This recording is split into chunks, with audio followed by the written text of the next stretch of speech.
Hey everyone, Joanne from Art Resin here, and today I'm joined by artist Yolanda Fernandez, who's based here in Toronto. So Yolanda, why don't you tell us a little bit about yourself and about your artwork? Thank you for having me. So I am a mixed media artist, and I've been working with resin for quite a few years now, full-time for the last 2 years. And I create flow art pieces on trays, wood panels, things like that, and also home decor. Awesome. So today we're so lucky. Yolanda is going to be walking us through how to create a piece of flow art. So Yolanda, what are we going to be doing today? So we're going to try to replicate something like this on this tray, and we're also going to be pouring on this panel here. Awesome. Yeah. Let's get started.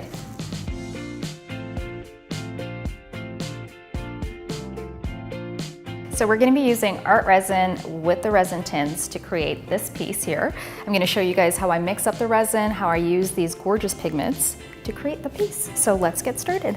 So as usual, we're going to do equal parts resin and hardener. And I'm using these little cups here. And there we go.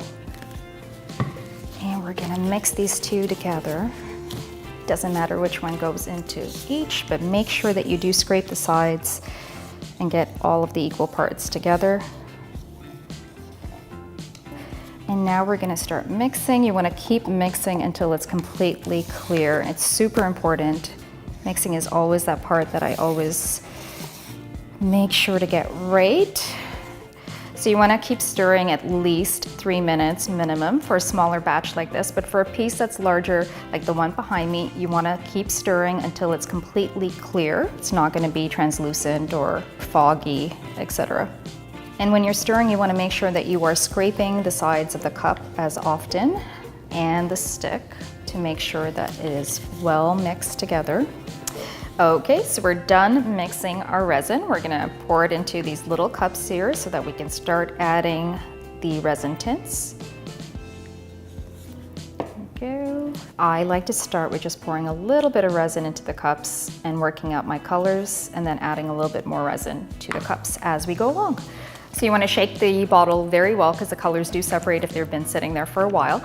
And then you want to use few drops. Less is more because they're very, very saturated and very pigmented. 2 drops, maybe 3, just to start off with. And we're gonna mix it. And I'm gonna add a drop of white. And I'm gonna just do 1 drop to start off with. And I'll see if I need more. But I add the white to soften the turquoise, and it also changes the opacity, if you see. It's less translucent now. And you can check the transparency off the color, off your resin, by just looking at the stick or pushing it up against the side. This is pretty translucent, so I want to make it more opaque. So I'm going to add a little bit more, but again, that's why you want to go slowly. So you're going to just keep mixing the colors together. And that's the great part about using resin tint, is that you get to customize the colors however you want, and you get to play. You get to play with the colors. I find it very therapeutic to just stand here and mix different concoctions of resin tint and resin and see what I come up with, because that's the joy of creating, and it's the best part of it for me. And the next color after that is going to be the resin tint white, so that we can get some negative space going. So when you are mixing your colors and getting them ready for your piece, you want to keep in mind the background that you're working with. So if you had a piece like that one at the back, and it was a wood panel that was already white, you can get away with your colors being a little bit more translucent for some depth. If you're working with a tray, in this case, that's a goldish brass color, you want to make them more opaque, just so that you don't see the background. So that's something to keep in mind when you're working. All right, so we're going to move on to the next color because I think I've mixed this very well. And we're going to start off with the blue and the black to get a navy color going. It's a gorgeous deep blue, but I'm going to deepen it by adding a little bit of the art resin black. And again, we're going to make sure that we really work the color into the resin. With the resin tints, you want to make sure that they are very well mixed into the resin. Because they are oil-based, they need to get emulsified into the resin. And because it's oil-based, you can take a torch to it and make sure that your work doesn't light up and, catch on fire, and you keep your eyebrows. If you love your eyebrows, use resin tint because it's oil-based. Okay, sorry. So we have our colors mixed up, so we're good to pour now. So I needed to mix up a little bit more of the navy and the white, so that's what I've gone ahead and done. And while I'm mixing up the colors, I often get asked when I am doing the flow art pieces, how do you know when a piece is done? It's a tricky question, and I think you sort of do and you sort of don't. There's always pieces that you want to keep working on constantly. Like the piece at the back of me, when I first finished it, I wasn't 100% happy with it. I felt like I could make a few more changes to it, but I learned to let it go. And once I took it to the art show, my audience loved it. They absolutely loved it and did not see the flaws that I was obsessing about. So I don't think you 100% know if a piece is done or not, but walk away from it. All of the flaws that we see is because we're overanalyzing it and we're staring at the piece. And when somebody sees it with fresh eyes and has never seen your work before, they're gonna love it, and you just have to have confidence in your work and in yourself. So I have all of my colors mixed up, and here comes the fun part. We get to now pour it all on this tray and make some art. So I'm gonna start off with the navy blue color that we poured and mixed, and we're gonna pour it on this side of the tray just because I like to try to compose the piece before pouring it. I think it's a great idea to sort of have some sort of idea, just the same way we plan out the colors, plan out the way you're gonna lay them down. And in this case, I am going to be doing the blue on this side, and I'm going to place the white on the opposite side. And then we're gonna start moving the color around. And then I'm gonna note that I don't have enough resin and need to mix more. So I poured some of the white and some of the navy blue in, and in the balance of the cup, I've added a little bit more pigment to it so that when I pour it on top, I can get a marbled effect. I'm just gonna move it around with a stick and let it sort of do its magic. We're gonna go back and add more of the navy blue. And again, you can see the difference in opacity between the two of them. It just helps add some depth with layering both the colors. So that looks perfect. Okay, so we're gonna do the turquoise color. So I poured a bit of it on the tray and a bit of it onto the dark blue, just so that it mixes up a little bit, but not too much, because we're gonna control how much they get mixed up by using our little tool. So that looks good. Let's move on to the next color. And we're gonna lay that color right down the middle. There we go. And just move it around. You don't need too much. If you over pour the resin into the tray, you're gonna have all the colors really mix into each other and get muddy. So you wanna make sure that you don't have too much resin in there. All right, so we're done pouring all of the colors, and now we're gonna torch the resin to get all the bubbles out.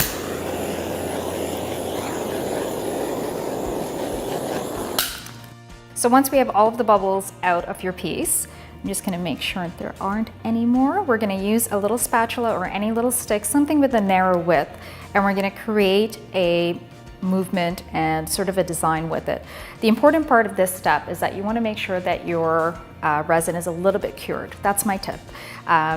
If your resin is freshly mixed and very fluid, it tends to get very muddy and you're not going to be able to keep the shape or design in your piece. So I would recommend, if you are trying to get a really nice cells or movement in your piece, let your resin cure just a little bit, so it's a little bit on the harder or thicker side, and then start moving it with any device that you have that's similar to this. You can try out different things. I've tried out tons of different utensils from the kitchen or at home, around, whatever worked, and this one worked for me. So you find what works for you, and we'll go ahead and start mixing it up. I think. So when I'm composing it, and as I mentioned, we were composing the colors and laying them out, the other option is that when you have finished pouring it, and if you don't like the absolute shape of it, you can move the piece around to sort of get the angle that you want to work with before you start using your tool. So in this case, I love the way it's laid out. I don't think there's anything that I need to change of it. If it was, then I'd move it, but I think I'm ready to start with it. So we're gonna start using the little tool and sort of make a shape in it. It's very organic. It's where you have fun and play with the resin. I like to sort of create a shape, and then Whatever is left in there with the white, I'm not too worried about it because I like to carry on the color into the other parts. So I'm gonna just drag it. You don't have to be too delicate by just skimming the top of it. I like mixing the colors in and going a little bit deeper because that's how you get the colors to mix and get some really cool cells. I do take my time with it, so you'll notice that I'm not going too fast. And I do like to have the leftover color that's on it to sort of just move it around.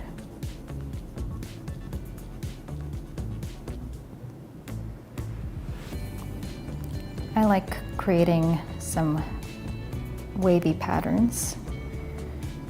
And again, because the resin has cured for a little bit, you'll notice that it's not getting too muddy. It's keeping the shape that I'm pushing into.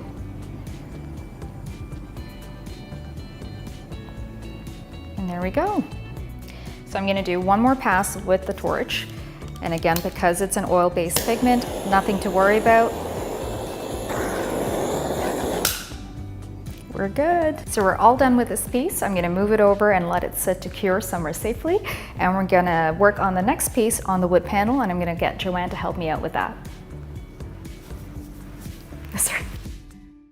So I found Joanne. You did. And we are gonna be working on these two panels. So we have a panel that's 12 by 12, and it has a little bit of a wall that can hold your resin and works very well for doing flow art. And then I have the regular panel, which you can also use a little made up wall by using tape. So I've done the 3 sides over here, and I'm gonna do the 4th one here. That's such a clever idea. You've made your own kind of lip around it. Yeah. So it's different options on what's available in your art store. So you can go with either or. I'm gonna take these gloves off because they don't work very well when you're taping. That was an excellent tip for you guys. All right, so we're gonna just tape up a little bit of a wall.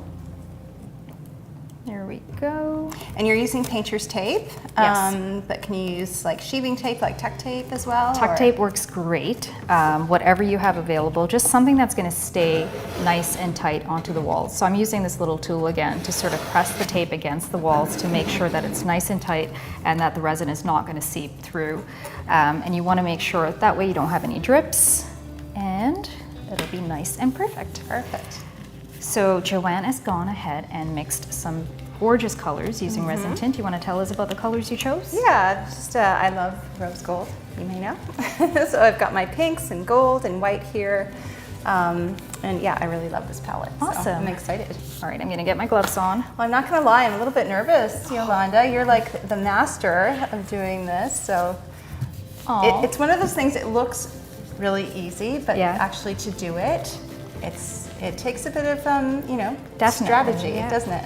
It does take a lot of strategy, but it's a lot of fun. And it's just playing with it. I mean, I learned a lot of what I'm doing by just playing and not Yes. being worried about the outcome. Exactly. And that's what it's about. So Yeah, we're it's gonna the best way to learn. Yeah. for Let's sure. get started. Okay, good. All right, so what color are you planning on going with first? Do you have any intention? You know what? I'm gonna follow your lead and go with white if you're gonna Okay, pour the white perfect. first. I'm just gonna mirror you. Okay, so I'm gonna be pouring the white in this corner Okay. of my piece. There we go. And again, because we have the little walls, we don't have to be too worried about it pouring over. I guess just by tilting it, you almost don't even need to use a spreader. You don't need to use a spreader if you're tilting it, and because it's freshly mixed resin, it's so fluid and so easy to move around. So this is the best time to move your piece if you want to get a good shape going. So I'm gonna be pouring the purple color into this corner. I'm just gonna move it around so I can help it to the edges here.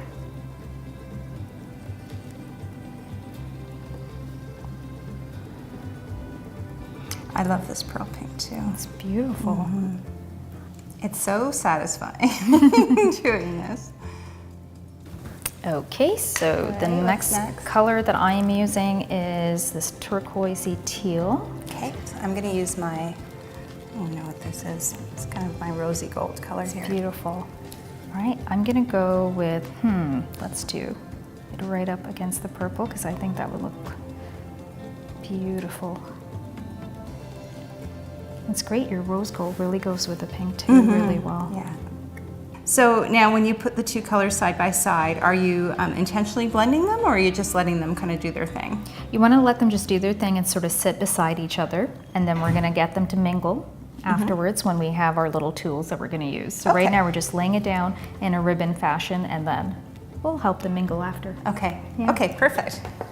All right. Alrighty, last one. Yes. So you're doing your gold, Yep. beautiful, and I'm doing a silver. So we're going to swish around the little metallic colors here, and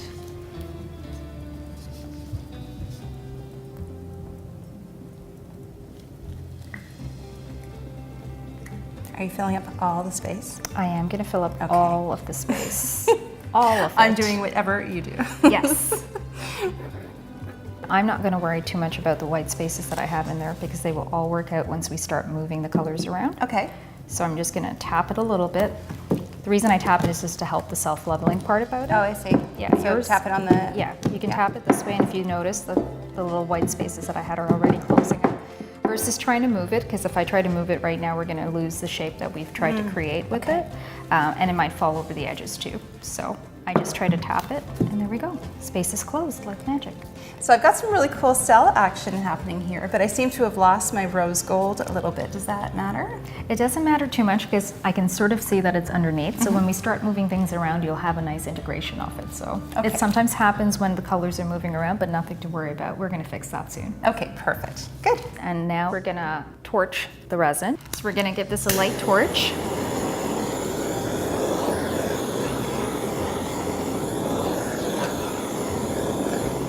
So we've let our pieces sit for about 15 minutes or so, and we've just come back, and I have the most amazing cell action happening here. I absolutely love it. I don't want to touch it. So, I know, and most people want to stop at that point, but the reason we let it sit for the last 15 minutes is to let the resin cure a little bit so it gets kind of thick, and that way when we do use our tool, we're able to get some really great designs. So don't worry about it. I know you want to stop, I know. but we're going to move forward Okay. and do some amazing things. Awesome, I trust you. Okay. Okay, what do we do next? So we're going to be using this, and we're going to be moving the resin around and creating some motion, and also blending the colors that we previously did not blend when we were Okay. pouring it. Now, if you had started to blend this right after you poured it, the resin would continue to level, right? And you'd probably lose all of this detail here that you're getting. Is that right? Correct. Yeah. So that's why you want to let it cure for a little bit, because it'll hold the design that you're trying to put through. When it's very fluid, it tends to blend in and get very muddy and messy. Right. And you can't keep the colors exactly to the spots that you want it to be in. All right, so I guess it's my turn now, and now I am actually nervous because I really love the cells that are happening here, but I still want to pull out that rose gold that's hidden underneath the pink. So do you have any tips for me? I do, and that's a great point that you bring up, because sometimes you'll get a really beautiful organic piece right off the bat, and you don't want to move it around. So that's why this is so great, because now that it's halfway cured and it's solid, or like getting solid, you can start controlling your movement with this, and you can work around it. So if you want to just move the top part and specifically the bottom part and try to maintain that, you can have more control with this. So give it a try. All right. It's going to be great.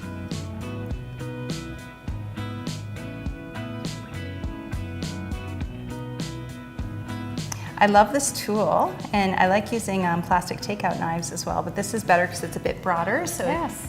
you can do more with it. Absolutely. Yeah. The opportunities are endless with using whatever you have in your home to try to create something more unique, and the patterns and et cetera will always change based on what you're using. Yeah. But yeah, there's so many different effects you can get with just your everyday tool. Absolutely. So I think the biggest takeaway is that you can use whatever tool you want as long as the resin is set or started to cure, because the thicker it is, the just easier it is to manipulate. Definitely. Right? Yeah, for sure. All right, I think I'm going to call this done. It's beautiful.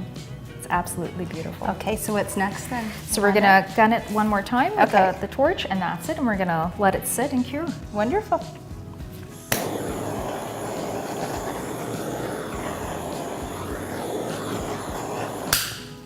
It's all yours.